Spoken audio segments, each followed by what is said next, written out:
Esa noche, mientras me arreglaba el cabello frente al espejo, escuché a mi esposo decir una frase que todavía puedo repetir palabra por palabra. Mejor quédate en casa, Alba. No quiero que la gente piense que no sé elegir con quién presentarme. No gritó. No estaba enojado. Lo dijo con la misma tranquilidad con la que se pide un café. Y ese tono, más que las palabras, fue lo que me heló por dentro.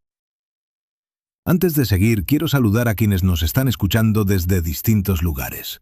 Me da mucho gusto saber quién me acompaña hoy en este relato, así que si gustan, cuéntenme desde dónde nos ven o nos escuchan. Ahora sí, continúo con la historia. Llevábamos 28 años casados. Esa noche había una cena importante organizada por la Cámara de Comercio de la ciudad, porque a Ernesto, mi esposo, le iban a entregar un reconocimiento por el crecimiento de su empresa de materiales de construcción. Yo me había comprado un vestido azul marino semanas atrás, uno sencillo, elegante, que me hacía sentir bien. Pero cuando salí del cuarto para que él me diera su opinión, apenas me miró de reojo y soltó, casi sin darle importancia, que ese vestido no era el adecuado, que mis zapatos tampoco combinaban, que mi peinado se veía anticuado. Y luego, sin transición, llegó la frase que me dejó inmóvil, que tal vez sería mejor que esa noche no lo acompañara. Le pregunté si hablaba en serio.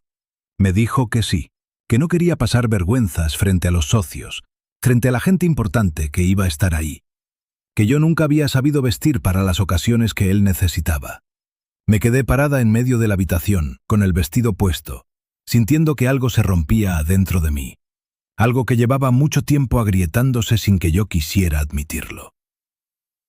Esa noche Ernesto se fue solo a la cena. Yo me quedé sentada en el borde de la cama, todavía con el vestido azul, mirando la puerta cerrada.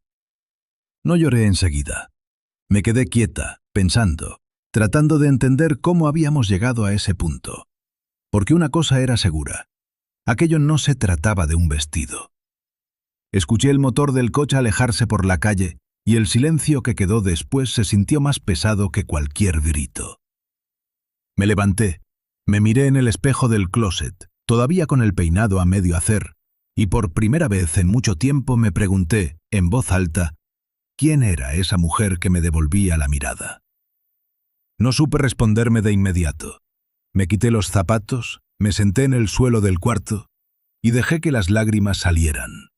No por el vestido, ni por la cena, sino por todos los años en los que había aprendido a hacerme pequeña sin darme cuenta. Pasé un buen rato así, hasta que el teléfono sonó. Era Renata, preguntando cómo había estado la cena, ansiosa por saber si su padre había recibido el reconocimiento como esperaba. Le dije, con la voz más firme de lo que me sentía, que no había asistido, que me había quedado en casa. Ella se sorprendió, preguntó si estaba enferma, y yo, sin saber todavía cómo explicarlo del todo, le dije simplemente que había preferido no ir. No entré en detalles esa noche. No estaba lista todavía para poner en palabras lo que apenas empezaba a entender yo misma. Con los días empecé a mirar hacia atrás, no de golpe, sino como quien va abriendo cajones olvidados uno por uno. Recordé que hacía años, cuando recién nos casamos, yo trabajaba en un pequeño taller de diseño y confección. Me gustaba combinar telas, inventar patrones, ver cómo una prenda cobraba forma entre mis manos. Ernesto, en ese entonces, decía que le encantaba verme trabajar, que tenía buen ojo, que algún día yo tendría mi propia tienda. Pero cuando nació nuestro primer hijo, me pidió que dejara el taller por un tiempo, solo mientras el niño crecía un poco. Ese por un tiempo se convirtió en años. Después llegó nuestra hija, y luego los gastos de la casa, y luego el negocio de él que empezaba a crecer y necesitaba que yo estuviera disponible para atender clientes, para organizar comidas con proveedores, para acompañarlo a reuniones donde yo servía café y sonreía mientras ellos hablaban de números. Poco a poco fui dejando de ser la mujer que combinaba telas para convertirme en la mujer que combinaba la agenda de Ernesto. Y lo hice con gusto, al principio, porque pensaba que era parte de construir una vida juntos. Pero las decisiones importantes siempre las tomaba él. La casa que compramos la eligió él. El colegio de los niños lo eligió él. Hasta el color de las paredes de la sala lo eligió él, aunque a mí me gustaba otro tono. Yo aprendí a decir que sí, porque discutir por cosas pequeñas parecía absurdo, y las cosas pequeñas, sumadas una tras otra durante años, terminaron construyendo una vida donde mi opinión pesaba cada vez menos. Recuerdo una tarde hace algunos años en que le mostré un boceto de un vestido que había dibujado solo por gusto, por nostalgia. Ernesto lo miró apenas 2 segundos y dijo que estaba bonito, pero que ya no tenía sentido pensar en esas cosas, que ya no era una jovencita con tiempo libre. Lo dijo sin maldad, como quien comenta el clima. Yo guardé el boceto en un cajón y no volví a sacarlo. Hubo otras señales, más pequeñas todavía, que con el tiempo se fueron acumulando como polvo sobre un mueble que nadie limpia. Recuerdo, por ejemplo, cuando cumplí 40 años y organicé, con mucha ilusión, una pequeña reunión con mis amigas del barrio. Ernesto llegó tarde esa tarde, se quedó apenas media hora, saludó a todas con una sonrisa formal y después se disculpó diciendo que tenía una llamada importante que atender. Nunca regresó a la reunión. Cuando le pregunté esa noche por qué se había ido tan pronto, me dijo que esas reuniones no eran lo suyo, que prefería que yo las hiciera sin esperar que él participara. Con los años entendí que aquello no era solo desinterés por una fiesta, sino una manera silenciosa de decirme que mi mundo, el de mis amistades, mis gustos, mis pequeñas alegrías, no merecía su tiempo. También recuerdo las vacaciones. Durante casi 20 años elegimos siempre el mismo destino, la casa de la familia de Ernesto en la costa, donde pasábamos una semana rodeados de sus hermanos, sus cuñadas, sus sobrinos. Yo, en cambio, tenía un sueño guardado desde joven de conocer las montañas del sur, un lugar que había visto en una revista cuando era adolescente y que nunca había podido olvidar. Cada vez que lo mencionaba, Ernesto respondía que ya teníamos un plan que funcionaba, que para qué cambiar algo que no estaba roto. Y yo, año tras año, dejaba pasar la idea, pensando que en algún momento llegaría el turno de mis propios deseos. Ese turno nunca llegó. Recuerdo también las comidas de los domingos, que durante décadas se organizaron siempre en casa de los padres de Ernesto, sin excepción, sin importar si yo estaba cansada, si había tenido una semana difícil o si simplemente hubiera preferido quedarme en casa descansando junto a mis propios hijos.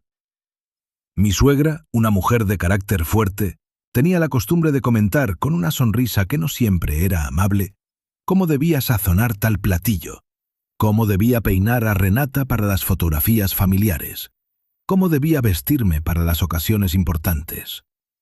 Ernesto nunca intervenía en esos comentarios, ni para defenderme ni para pedirle a su madre que midiera sus palabras.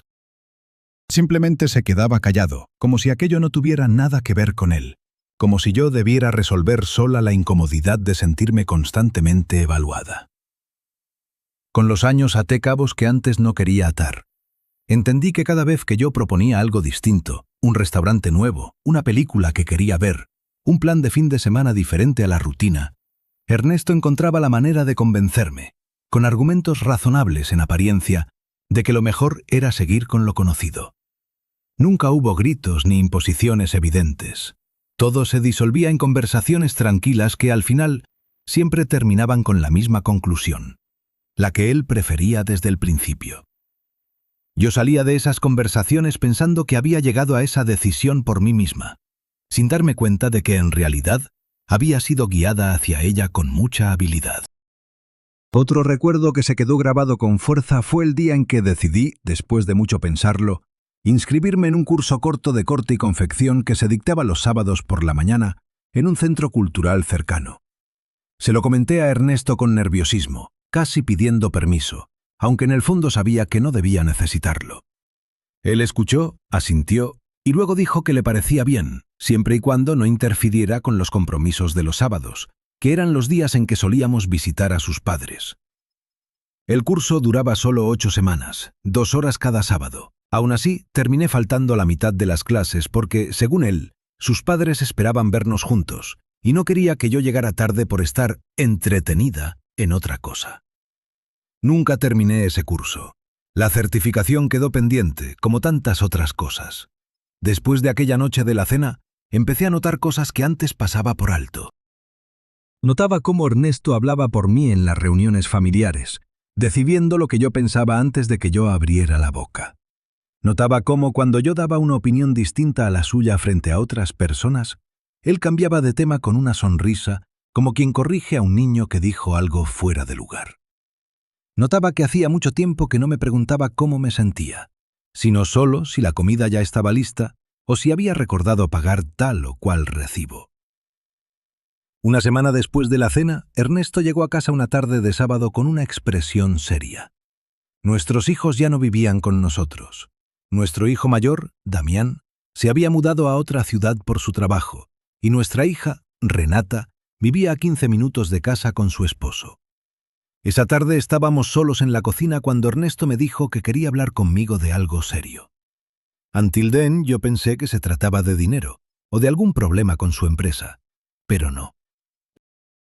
Me dijo, con las manos apoyadas sobre la mesa, que llevaba tiempo pensando que ya no éramos compatibles, que sentía que yo me había quedado estancada, que no me arreglaba como antes, que no lo acompañaba a los eventos que él necesitaba, que ya no sabía estar a la altura de la vida que él había construido. Usó exactamente esa frase, estar a la altura. Y después soltó la palabra que cambió todo, divorcio. Yo esperaba sentirme destrozada. Esperaba llorar, gritar, suplicar una explicación más profunda. Pero en cambio sentí algo extraño, una calma que no reconocía en mí misma. Lo miré a los ojos y le dije que entendía, solo eso. Entiendo. Ernesto se quedó esperando que yo dijera algo más, que discutiera, que le rogara. Pero yo me levanté, serví 2 vasos de agua, le entregué uno y le pregunté con total tranquilidad qué pasos quería seguir para hacerlo de la manera más ordenada posible. Esa serenidad lo desconcertó más que cualquier grito. Lo vi dudar, como si esperara otra reacción y no supiera qué hacer con la que le di. Me preguntó si no me importaba. Le respondí que sí me importaba, que 28 años juntos no se borran en un segundo, pero que si él ya había tomado una decisión, yo no iba a rebajarme a suplicar por algo que evidentemente él ya no valoraba. Esa noche dormí en el cuarto de huéspedes, no porque él me lo pidiera, sino porque yo lo decidí. Y algo en esa pequeña decisión tan simple me hizo sentir que después de mucho tiempo estaba empezando a elegir por mí misma otra vez. Al día siguiente, domingo, Ernesto se comportó como si la conversación de la noche anterior no hubiera cambiado nada esencial. Bajó a desayunar, revisó su teléfono, comentó algo sobre el clima. Yo lo observé desde la cocina, preparando el café, y me pregunté cuántas veces, a lo largo de nuestro matrimonio, había hecho exactamente eso. Continuar como si nada, avanzar sin mirar atrás, sin detenerse a medir el peso de sus propias palabras sobre la vida de otra persona. Le pregunté, con la misma calma del día anterior, si ya había pensado en hablarlo con un abogado, o si prefería que yo me encargara de buscar uno primero. Se quedó con la taza a medio camino de la boca, sorprendido, como si esperara que aquella serenidad mía fuera solo un efecto pasajero, algo que se rompería en cualquier momento entre lágrimas. No se rompió. Al contrario, con los días esa calma se fue convirtiendo en algo más firme, más parecido a una decisión tomada que a una simple reacción. Le propuse que, mientras se resolvían los trámites, mantuviéramos cierto orden en la casa. Horarios de comida separados si era necesario, espacios definidos, respeto mutuo. Él aceptó, todavía desconcertado, como si estuviera negociando con una persona que no terminaba de reconocer. Los primeros días fueron confusos. Ernesto se comportaba como si nada hubiera cambiado, hablando de arreglos legales con la misma frialdad con la que hablaba de contratos de trabajo. Yo, por mi parte, empecé a organizar mis pensamientos. No sabía todavía qué iba a hacer con mi vida, pero sabía que no iba a quedarme esperando que él decidiera por mí, como había pasado durante tantos años. Una mañana, mientras ordenaba el closet para separar mis cosas de las suyas, encontré una caja vieja en el fondo del armario. Adentro estaban mis antiguos cuadernos de bocetos, algunas telas que había comprado hacía años y nunca usé, y una pequeña máquina de coser portátil que me había regalado mi madre antes de morir. La había guardado ahí, olvidada, como si fuera parte de una vida que ya no me pertenecía. Me senté en el suelo del cuarto y abrí uno de los cuadernos. Los dibujos seguían ahí, intactos, esperando. Pasé los dedos sobre las líneas hechas con lápiz, sintiendo una mezcla de tristeza y algo parecido a la emoción.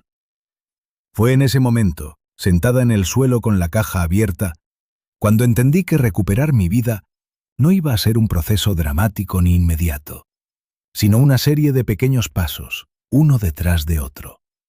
Entre los cuadernos encontré también una fotografía vieja, de cuando tenía apenas 24 años, parada frente a la entrada del taller donde trabajaba, con las manos manchadas de tiza de sastre y una sonrisa que hacía mucho tiempo no reconocía en mí misma. Me quedé mirando esa fotografía un largo rato.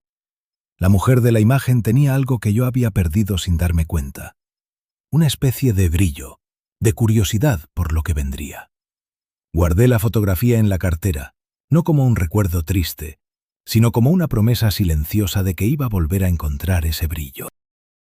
Esa misma tarde limpié la máquina de coser, revisé que las piezas todavía funcionaran y probé algunas puntadas sobre un retazo de tela vieja. El sonido del pedal, el movimiento de la aguja, todo me resultaba extrañamente familiar, como si mis manos recordaran algo que mi mente había dejado de lado durante demasiado tiempo. No cosí nada importante esa tarde, solo practiqué. Dejé que mis dedos recordaran el ritmo. Pero cuando terminé, sentí una calma distinta a cualquier otra que hubiera sentido en meses. El primer paso fue llamar a Carmen, mi amiga de toda la vida, con quien había perdido contacto porque Ernesto siempre decía que sus reuniones eran una pérdida de tiempo. Carmen se sorprendió al escucharme, pero enseguida propuso que nos viéramos esa misma semana. Cuando nos encontramos en una cafetería del centro, hablamos durante horas, como si no hubiera pasado el tiempo. Ella me contó que después de todos esos años seguía trabajando en su propio negocio de decoración y que muchas veces se había preguntado por qué yo había desaparecido tanto. Me contó entre risas anécdotas de su trabajo, de clientes complicados, de proyectos que la habían llevado a viajar a otras ciudades. Yo la escuchaba con una mezcla de alegría y una punzada de algo parecido a la envidia sana, esa sensación de ver a alguien vivir la vida que uno también quiso vivir. En un momento de la conversación, Carmen se detuvo, me miró fijamente y me preguntó, sin rodeos, qué había pasado conmigo. ¿Por qué había dejado de ser aquella mujer llena de proyectos que ella recordaba de joven? No supe qué responder de inmediato. Le dije con la voz un poco quebrada que no sabría señalar un momento exacto, que simplemente un día me di cuenta de que llevaba años posponiéndome a mí misma por costumbre. Le conté lo que estaba pasando con Ernesto, y en vez de compadecerme, Carmen me miró fijamente y me dijo algo que se me quedó grabado, que tal vez esa era la oportunidad que yo había estado esperando sin saberlo. No lo dijo con alegría por mi separación, sino con la seriedad de quien ve a una amiga a punto de recuperar algo que había perdido. Antes de despedirnos, Carmen insistió en que debíamos vernos más seguido, y me propuso que la acompañara la semana siguiente a una feria de emprendedores que se organizaba en un parque de la ciudad, donde varias mujeres exponían y vendían productos hechos por ellas mismas. Joyería artesanal, repostería, ropa, accesorios. Al principio dudé, pensando en 1000 excusas, pero finalmente acepté. Esa pequeña decisión terminaría siendo, sin que yo lo supiera todavía, el primer paso firme hacia todo lo que vendría después. La feria resultó ser más inspiradora de lo que imaginé. Caminando entre los puestos, viendo a mujeres de mi misma edad y algunas incluso mayores, mostrando con orgullo lo que habían creado con sus propias manos, sentí que algo se encendía dentro de mí. Una de las expositoras, una señora de cabello blanco que vendía bufandas tejidas, me contó que había empezado su pequeño negocio después de quedar viuda, a los 63 años, porque necesitaba encontrar un motivo para levantarse cada mañana. Sus palabras se quedaron resonando en mi cabeza durante días. A partir de esa conversación, empecé a moverme. Retomé la costura, primero solo para mí, arreglando ropa vieja, ajustando prendas, practicando técnicas que casi había olvidado. Después, casi sin planearlo, arreglé un vestido para Renata, mi hija, que tenía una boda a la que asistir y no encontraba nada que le gustara. El vestido quedó tan bien que ella misma me sugirió que hiciera lo mismo para una de sus amigas, que buscaba algo especial para una fiesta. Por esos días también hablé por teléfono con Damián, contándole en términos generales lo que estaba pasando entre su padre y yo, sin entrar todavía en los detalles más dolorosos. Mi hijo, que siempre había sido el más callado de los dos, se quedó en silencio un largo rato al otro lado de la línea, y después me dijo algo que no esperaba escuchar, que desde hacía años notaba que yo parecía apagada en las reuniones familiares, que muchas veces intentó preguntarme si estaba bien, pero nunca supo cómo abordar el tema sin sonar entrometido. Me confesó que se sentía culpable por no haber insistido más, por haber asumido que si algo andaba mal, yo se lo hubiera contado. Le dije que no tenía nada de qué sentirse culpable, que a veces uno mismo tarda años en reconocer lo que le pasa, y que no era justo esperar que los hijos notaran lo que ni siquiera la propia madre se atrevía a nombrar. Esa conversación con Damián terminó siendo, sin que yo lo planeara, otro empujón importante. Colgué el teléfono con una sensación extraña, mezcla de tristeza por el tiempo perdido y alivio por finalmente estar hablando con honestidad sobre algo que llevaba años guardando. Esa misma noche saqué de nuevo la caja con mis cuadernos de bocetos y empecé a dibujar algo nuevo, un diseño completo, no solo un arreglo de ropa vieja, sino una pieza original, pensada desde cero. Trabajé en ese boceto durante casi una semana, entre los ratos libres que me dejaban las tareas de la casa, hasta que quedó terminado. Un vestido de líneas sencillas, inspirado en los colores del atardecer que se veía desde la ventana de mi cuarto. Empecé a recibir pequeños encargos. Nada grande al principio, solo arreglos y ajustes, pero suficiente para sentir que mis manos todavía sabían hacer algo que valía la pena. Cada prenda terminada me devolvía un poco de la confianza que había perdido con los años. Empecé también a caminar sola por las tardes, algo que antes evitaba porque Ernesto decía que una mujer caminando sola por el barrio daba mala impresión. Ahora cada caminata se sentía como una pequeña rebelión silenciosa. Con el paso de las semanas, los encargos empezaron a multiplicarse gracias a las recomendaciones de boca en boca. Una vecina me pidió que le entallara un vestido para la graduación de su hija. Una compañera de Renata me encargó 3 blusas iguales para regalarlas a sus hermanas. Empecé a llevar un pequeño cuaderno donde anotaba medidas, fechas de entrega, telas necesarias, igual que había hecho años atrás cuando trabajaba en el taller. Ese cuaderno, sin que yo lo planeara, se convirtió en el primer registro de lo que más adelante sería un negocio propio. También retomé algo que había abandonado desde joven, leer por placer. Antes, cualquier rato libre lo dedicaba a organizar la casa o a estar disponible para las necesidades de Ernesto. Ahora algunas noches me sentaba con una taza de té y un libro sin sentir la necesidad de justificar ese tiempo ante nadie. Fue una amiga de Carmen quien me recomendó un club de lectura que se reunía los jueves en la biblioteca municipal, y aunque al principio me sentí fuera de lugar, con el tiempo esas reuniones se convirtieron en uno de los momentos que más esperaba durante la semana. Fue en una de esas caminatas cuando volví a encontrarme con Yolanda, una antigua compañera del taller donde había trabajado hacía muchos años. Ella seguía en el mundo de la costura, pero ahora manejaba una pequeña boutique en el centro de la ciudad, especializada en piezas hechas a medida. Nos reconocimos enseguida, y después de ponernos al día, ella me invitó a visitar su tienda. Cuando entré a la boutique, algo dentro de mí se movió. Las telas colgadas, los maniquíes vestidos con prendas cuidadosamente confeccionadas, el olor a tela nueva, todo me recordó a la persona que había sido antes de convertirme, casi sin darme cuenta, en la sombra de otra persona. Yolanda me preguntó si me interesaría colaborar con ella, aunque fuera de manera ocasional, ayudando con algunos diseños. Le dije que lo pensaría, aunque en el fondo ya sabía que iba a decir que sí. Nos sentamos en la trastienda, entre rollos de tela y maniquíes sin terminar, y Yolanda me contó cómo había llegado hasta ahí. Me habló de los años difíciles al principio, de las noches sin dormir calculando si alcanzaría para pagar el alquiler del local, de los clientes que se iban sin pagar, de las veces que estuvo a punto de cerrar. Pero también me habló de la satisfacción de ver crecer algo que era completamente suyo, sin depender de la aprobación de nadie más.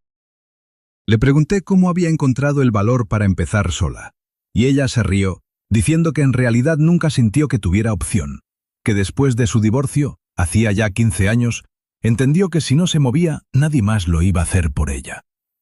Esa frase se quedó resonando en mi cabeza durante todo el camino de regreso a casa. Nadie más lo iba a hacer por mí.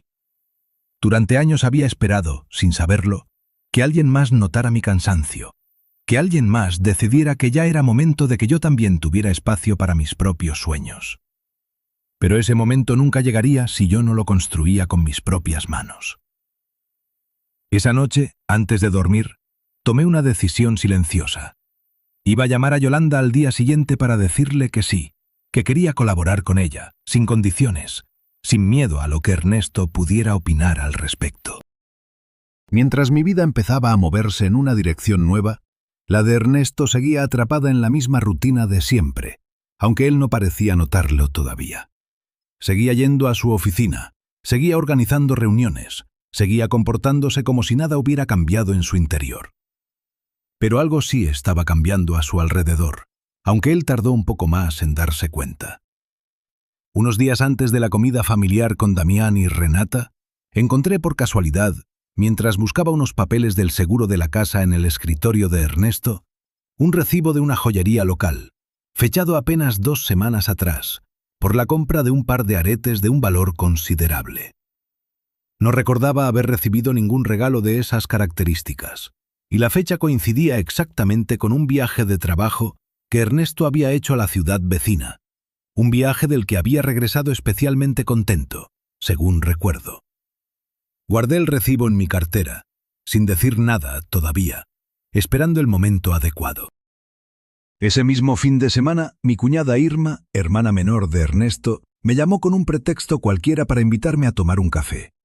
Irma y yo siempre habíamos tenido una relación cordial, aunque distante, más por las circunstancias familiares que por falta de afecto real. Apenas nos sentamos, noté que estaba nerviosa, dando vueltas alrededor de un tema sin animarse a decirlo directamente. Finalmente, después de un largo rodeo, me confesó que en la última reunión familiar había escuchado a su madre, mi ex-suegra, comentar con otra tía que Ernesto llevaba tiempo distraído con una mujer del trabajo, y que la familia lo sabía desde hacía meses, pero nadie se había atrevido a decírmelo, pensando que no era su lugar meterse en nuestro matrimonio. Me quedé en silencio, procesando la información. No sentí sorpresa, porque en el fondo ya lo intuía, pero sí sentí una punzada de tristeza al descubrir que había sido, durante meses, la última en enterarse de algo que su propia familia comentaba entre risas incómodas y silencios cómplices. Irma, avergonzada, me pidió disculpas por no haberme dicho nada antes, explicando que tenía miedo de equivocarse o de causar un problema mayor entre hermanos. Le agradecí su honestidad, aunque tardía, y le dije que entendía perfectamente lo difícil que era esa posición. No le guardé rencor. Al contrario, aquella conversación terminó de confirmar lo que ya sospechaba, y de alguna manera me dio la fuerza necesaria para enfrentar la verdad de una vez por todas, sin más rodeos ni excusas de por medio. El primer indicio llegó a través de nuestro vecino, don Baldomero, un hombre mayor que vivía desde hacía años en la casa de al lado y que solía sentarse en su porche por las tardes. Un día, mientras yo regaba las plantas del jardín, él me comentó, casi de pasada, que había notado que Ernesto llegaba más tarde de lo habitual últimamente, y que en varias ocasiones lo había visto salir del auto de una mujer que no era yo, estacionada frente a la casa de enfrente. No lo dijo con mala intención, sino con la naturalidad de quien simplemente comparte una observación cotidiana. Don Baldomero llevaba viviendo en esa calle desde antes de que nosotros nos mudáramos, y con los años se había convertido en una especie de guardián silencioso del barrio, siempre atento a los detalles que otros pasaban por alto. Me contó que la mujer solía llegar en un auto color gris, que se estacionaba a media cuadra, y que Ernesto caminaba hasta ahí como quien no quiere ser visto. Me lo dijo con cierta vergüenza, como disculpándose por contarme algo que quizás yo prefería no saber. pero también con la convicción de que yo merecía tener la información. No le di mucha importancia al principio. Pensé que podía tratarse de alguna compañera de trabajo, alguna reunión de negocios. Pero unos días después, mi hija Renata me llamó visiblemente incómoda. Me contó que había ido a buscar unos documentos a la oficina de su padre y, sin querer, había visto en su computadora una conversación abierta con una mujer llamada Priscila. Una conversación que no tenía nada de profesional. Renata estaba confundida, sin saber si debía contármelo o no, pero decidió que yo merecía saber la verdad. Esa noche, cuando Ernesto llegó a casa, no le reclamé nada de inmediato. Simplemente lo observé con una calma que empezaba a sentir cada vez más natural en mí. Le pregunté sin rodeos quién era Priscila. Él se quedó paralizado un instante y después trató de minimizarlo diciendo que era solo una amistad, una persona con quien hablaba de temas del negocio. Pero su voz temblaba de una manera que no era propia de él, acostumbrado siempre a hablar con total seguridad. Le dije que no estaba enojada, y era verdad. Lo que sentí en ese momento no fue rabia, sino una especie de claridad. Entendí que la decisión de pedirme el divorcio, disfrazada de comentarios sobre mi forma de vestir, en realidad tenía raíces mucho más profundas, y que probablemente esa mujer llevaba tiempo ocupando un espacio en su vida que antes me pertenecía a mí, aunque fuera un espacio que yo misma había dejado de reclamar. Ernesto insistió en que no había nada más que una amistad, pero yo ya no necesitaba que me convenciera. Le dije que más allá de esa mujer, lo que realmente me dolía era descubrir cuánto tiempo llevaba yo desapareciendo de mi propia vida sin darme cuenta, y que tal vez esa decisión suya, aunque dolorosa, terminaría siendo lo mejor que me había pasado en mucho tiempo. Las semanas siguientes trajeron más cambios. Empecé a trabajar formalmente con Yolanda en la boutique, dedicando 3 días a la semana a diseñar piezas nuevas. Descubrí que todavía tenía buen ojo para combinar colores y texturas, algo que Ernesto, irónicamente, había dicho que yo nunca supe hacer bien. Uno de mis diseños, un vestido inspirado en los bordados que hacía mi abuela, llamó la atención de una clienta que resultó ser organizadora de eventos en la ciudad. Ella me pidió que le hiciera 3 piezas para una pasarela benéfica que se realizaría el mes siguiente. Mientras tanto, la relación entre Ernesto y yo se volvía cada vez más formal, aunque todavía vivíamos bajo el mismo techo mientras se resolvían los trámites legales. Una tarde, durante una comida familiar organizada por Renata, con la presencia de Damián, que había viajado especialmente para el fin de semana, salió a la luz toda la situación con Priscila. La comida había empezado con normalidad, entre risas y comentarios sobre el trabajo de Damián en la ciudad donde vivía. Renata había preparado un guiso que solía hacer mi madre, y por un momento, mientras compartíamos la mesa los 4, sentí una nostalgia extraña, como si estuviéramos actuando una escena de una familia que ya no existía del todo. Fue Damián quien, en un momento de silencio, preguntó directamente a su padre si era cierto lo que se rumoraba, mencionando el nombre de Priscila sin rodeos. Había escuchado comentarios de un antiguo compañero de la universidad que trabajaba cerca de la oficina de Ernesto. Comentarios que hablaban de una mujer que lo visitaba con frecuencia fuera de horario laboral. Ernesto intentó evadir la pregunta, pero la mirada de sus 2 hijos, esperando una respuesta honesta, lo obligó a admitir que sí, que había una relación con esa mujer desde hacía varios meses. El silencio que siguió fue pesado. Renata se levantó de la mesa visiblemente afectada, y Damián, con la voz firme, le dijo a su padre que lo que más le dolía no era la infidelidad en sí, sino la manera en que había tratado de justificar el fin del matrimonio, culpándome a mí de cosas superficiales, cuando en realidad el problema siempre había sido otro. Ernesto se quedó sin palabras, mirando la mesa, incapaz de sostener la mirada de sus propios hijos. Renata, ya más calmada, regresó a la mesa unos minutos después, y mirando a su padre directamente, le contó que ella también había tenido sospechas desde hacía tiempo, pero que había preferido no decir nada por miedo a equivocarse o a causar un problema mayor. Le confesó que aquella tarde en la oficina, cuando vio por accidente la conversación en la computadora, había llorado en el auto durante casi 1 hora antes de decidir contármelo. Ernesto escuchó todo esto con la cabeza baja, sin ofrecer ninguna defensa, como si finalmente entendiera el alcance real de sus decisiones. Antes de despedirse esa tarde, Damián se acercó a mí en la puerta de la casa de Renata y me abrazó con fuerza, algo poco común en él, que siempre había sido reservado incluso en las muestras de cariño. Me dijo al oído que estaba orgulloso de la manera en que estaba llevando todo, sin gritos, sin dramas innecesarios, sin arrastrar a la familia a una guerra. Le respondí que no siempre había sido fácil mantener esa calma, que algunas noches lloraba a solas, pero que había decidido no dejar que el enojo me consumiera, porque ya había pasado suficientes años de mi vida reaccionando a las decisiones de otros. No iba a empezar ahora a definir mi presente en función del dolor que Ernesto me había causado.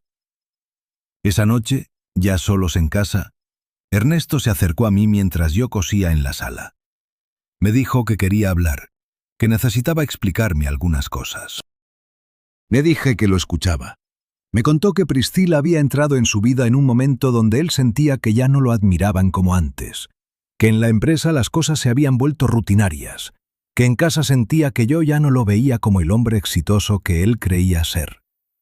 Priscila, según sus palabras, lo hacía sentir importante de nuevo. Lo escuché sin interrumpir. Cuando terminó, le dije con calma que entendía que buscara sentirse valorado, pero que durante años él nunca se preguntó si yo también necesitaba sentirme valorada. Le recordé, sin reproche en la voz, todas las veces que dejé de lado mis propios sueños para sostener los suyos, todas las decisiones que tomó sin consultarme, todas las ocasiones en que mi opinión pareció no importar. Le dije que el problema nunca fue mi forma de vestir, sino que él había dejado de verme como una persona completa hacía mucho tiempo, y que en algún momento yo también dejé de verme a mí misma de esa manera. Ernesto no supo qué responder. Se quedó ahí, de pie, con las manos en los bolsillos, mirándome como si me viera por primera vez en mucho tiempo. No hubo gritos, ni reproches elevados, ni humillaciones. Solo la verdad, dicha con la tranquilidad de alguien que ya no necesitaba su aprobación para sentirse completa. Después de un largo silencio, se sentó en el sillón frente a mí y me preguntó, con la voz baja, si en algún momento había sido feliz a su lado. La pregunta me tomó por sorpresa, no porque no tuviera respuesta, sino porque nunca antes me la había hecho de esa manera, tan directa, tan despojada de la seguridad que siempre lo caracterizaba. Le respondí con honestidad. Le dije que sí, que hubo años buenos, que hubo momentos en que realmente nos entendíamos, cuando los niños eran pequeños y todavía compartíamos sueños parecidos. Pero también le dije que en algún punto del camino dejamos de construir juntos y empezamos simplemente a coexistir, cada uno atrapado en su propio papel, sin detenernos a revisar si ese papel todavía nos hacía bien. Le hablé también de las pequeñas cosas que, sumadas, habían ido formando una distancia enorme entre los dos. Las decisiones que tomaba sin preguntarme, los comentarios que restaban valor a lo que a mí me importaba, la manera en que mis opiniones parecían siempre menos importantes que las suyas en cualquier conversación. Le dije que no lo culpaba del todo, porque yo también había permitido que eso pasara, aceptando cada pequeña renuncia sin protestar, pensando que así se sostenía un matrimonio, pero que ya no estaba dispuesta a seguir viviendo de esa manera, con o sin divorcio de por medio. Ernesto se quedó pensativo un largo rato. Finalmente me dijo que lamentaba no haberse dado cuenta antes, que siempre pensó que estaba haciendo lo correcto al encargarse de las decisiones importantes, que nunca imaginó que eso me hiciera sentir invisible. No busqué consolarlo, tampoco busqué hacerlo sentir peor, simplemente asentí, reconociendo que aquella conversación, tan tardía, era al menos un paso hacia una verdad que los dos necesitábamos escuchar. Los meses siguientes trajeron cambios definitivos. El divorcio se formalizó sin mayores conflictos, ya que ambos coincidíamos en que era lo más sano para los dos. Yo me quedé con la casa, no por capricho, sino porque Ernesto, sintiendo quizás una necesidad de reparar parte del daño, insistió en que así fuera. Se mudó a un departamento cerca de su oficina, y su relación con Priscila, según supe después por comentarios de conocidos, no duró mucho tiempo. quizás porque él seguía buscando en otras personas algo que en realidad necesitaba encontrar dentro de sí mismo. El proceso legal, aunque emocionalmente pesado, fue sorprendentemente ordenado. Contraté a una abogada recomendada por Carmen, una mujer joven, directa, que me ayudó a entender cada paso sin que yo sintiera que estaba perdiendo el control de mi propia vida. Recuerdo la primera reunión que tuvimos los tres, Ernesto, la abogada y yo, sentados alrededor de una mesa revisando documentos. En algún momento, mientras firmábamos papeles, Ernesto me miró y me dijo, casi en un susurro, que nunca imaginó que llegaríamos a ese punto, sentados como extraños dividiendo 28 años de vida en cláusulas y acuerdos. Le respondí que tampoco yo lo había imaginado, pero que a veces la vida nos lleva por caminos que no elegimos, y lo único que podemos controlar es cómo caminamos por ellos. La abogada, con mucha paciencia, me explicó que teníamos derecho a solicitar una compensación por los años en que había dejado de trabajar formalmente para sostener el hogar y apoyar el crecimiento del negocio de Ernesto. Al principio me resistí a la idea, sintiendo que pedir algo así se parecía demasiado a cobrar por el cariño que le había dado a mi familia durante tantos años. Pero ella me hizo ver las cosas de otra manera. No se trataba de cobrar afecto, sino de reconocer, en términos concretos, el trabajo invisible que había sostenido nuestra vida en común durante casi 3 décadas. Un trabajo que rara vez se nombra, pero que sostiene silenciosamente cada logro que se atribuye a una sola persona. Mi vida, en cambio, empezó a florecer de una manera que jamás imaginé posible a mi edad. La pasarela benéfica donde presenté mis diseños tuvo mucho éxito, y varias personas se acercaron después interesadas en encargos personalizados. Con el apoyo de Yolanda decidí abrir mi propio pequeño espacio dentro de la boutique, un rincón donde podía atender directamente a mis clientas y desarrollar mis propias colecciones. No fue un camino sencillo. Hubo noches de trabajo intenso, dudas, cansancio, pero también hubo una satisfacción que no sentía desde mi juventud. Recuerdo especialmente la noche anterior a la pasarela benéfica, cuando terminé de coser el último detalle de la tercera pieza casi a las 2 de la madrugada, con los dedos doloridos y los ojos cansados, pero con una sonrisa que no podía borrar de la cara. Renata se había quedado conmigo esa noche, ayudándome a planchar los últimos ajustes, y en un momento, mientras tomábamos un café para mantenernos despiertas, me dijo que estaba orgullosa de mí, que nunca me había visto tan concentrada y feliz al mismo tiempo. Esas palabras dichas por mi propia hija valieron más que cualquier aplauso que pudiera recibir después. El día de la pasarela, mientras veía mis diseños desfilar sobre modelos que los lucían con orgullo, sentí que por fin estaba en el lugar correcto, haciendo lo que realmente me apasionaba. Al finalizar el evento, varias mujeres se acercaron para felicitarme y pedirme tarjetas de contacto, algo que yo ni siquiera tenía preparado porque nunca imaginé que llegaría tan lejos.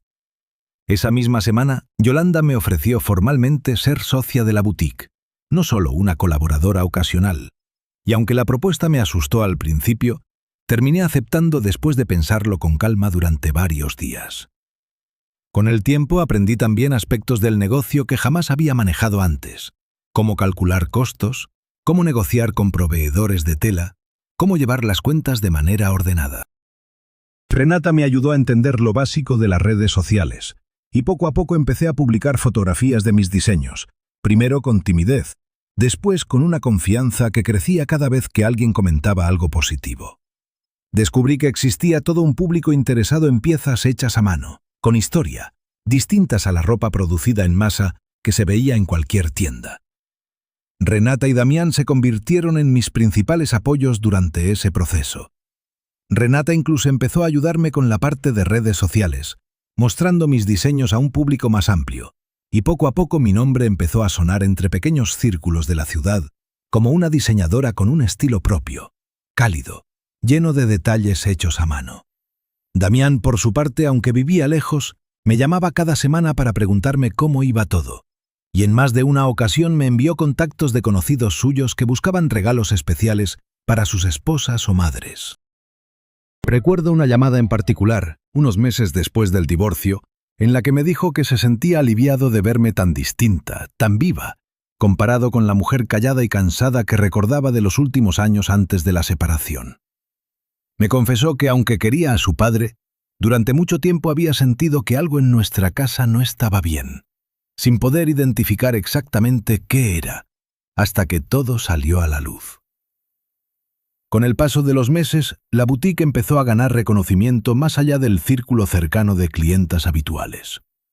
Una periodista de un pequeño periódico local, que había asistido a la pasarela benéfica como invitada, se puso en contacto conmigo para hacer una nota sobre mujeres que reinventaban su vida después de los 50 años. Al principio dudé en aceptar, sintiéndome insegura de exponer una historia tan personal, pero finalmente accedí, pensando que quizás mi experiencia podía servirle a alguien más que estuviera pasando por algo parecido. La entrevista se publicó un domingo acompañada de una fotografía mía en el taller, rodeada de telas y patrones. La respuesta fue mucho mayor de lo que esperaba. Recibí mensajes de mujeres de distintas edades contándome que se habían sentido identificadas, algunas preguntando consejos para retomar proyectos que también habían dejado pausados por años. Otras simplemente agradeciendo que alguien pusiera en palabras algo que ellas mismas no sabían cómo nombrar. Esa nota, sin buscarlo, terminó trayéndome varios encargos nuevos y hasta una invitación para dar una pequeña charla en el Centro Cultural, donde años atrás había dejado inconcluso aquel curso de corte y confección. Fue precisamente en esa charla donde conocí a Fabricio, un hombre viudo, un poco mayor que yo, que trabajaba como carpintero y que había asistido porque su hija, admiradora de mis diseños, lo había llevado casi a la fuerza. Al terminar la charla se acercó para felicitarme y con una sencillez que me pareció refrescante, me contó que él también había tenido que reinventarse después de perder a su esposa, aprendiendo a cocinar, a llevar su casa, a encontrarle sentido a los días. No hubo nada apresurado entre nosotros.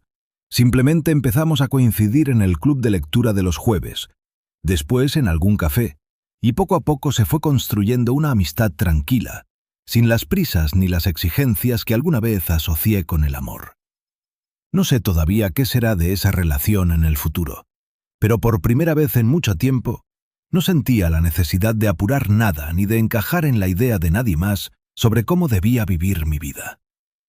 Un año después de aquella noche en que Ernesto me pidió que no lo acompañara a la cena por no saber vestir, coincidimos en un evento social, esta vez sin ninguna relación entre nosotros más que la de padres compartidos de nuestros hijos. La ocasión era la boda de la hija de un antiguo socio de Ernesto, a la que ambos habíamos sido invitados por separado, sin saber que el otro también asistiría. Yo llevaba un vestido diseñado por mí misma, uno de los más elogiados esa noche, mientras varias personas se acercaban a felicitarme por mi trabajo. Desde lejos vi a Ernesto observándome, con una expresión que mezclaba sorpresa y algo parecido al arrepentimiento. Se veía distinto, un poco más delgado, con algunas canas nuevas que antes no tenía. En algún momento de la noche, mientras yo conversaba con un grupo de personas cerca de la pista de baile, él se acercó, esperó a que hubiera un espacio en la conversación y me saludó con timidez, algo que jamás había visto en él durante los 28 años que compartimos. Me preguntó cómo estaba, y le respondí con sinceridad que estaba bien, mejor de lo que había estado en mucho tiempo. Él asintió, mirando alrededor, observando cómo varias personas se acercaban a saludarme, a preguntarme por futuros diseños, a comentar lo hermoso que era el vestido que llevaba puesto. Me dijo con la voz más baja que de costumbre que se sentía orgulloso de lo que había logrado, aunque enseguida agregó que sabía que esa palabra ya no le correspondía usarla, que el mérito era completamente mío. Le agradecí el gesto, sin necesidad de extenderme en explicaciones. No había necesidad de reclamos ni de revanchas. Simplemente seguí disfrutando de la noche, rodeada de personas que valoraban lo que yo era capaz de crear, mientras Ernesto se alejaba despacio, quizás entendiendo por primera vez, con claridad total, todo lo que había dejado ir. Renata me contó después que su padre le había comentado, casi en voz baja, que jamás imaginó que yo tuviera tanto talento guardado, que se sentía extraño al verme tan segura, tan plena, tan distinta a la mujer que él había dejado de mirar realmente durante años. No lo dijo con orgullo, sino con una especie de tristeza tardía, la de quien entiende demasiado tarde el valor de lo que tuvo cerca durante tanto tiempo. Hoy, cuando miro hacia atrás, no siento rencor.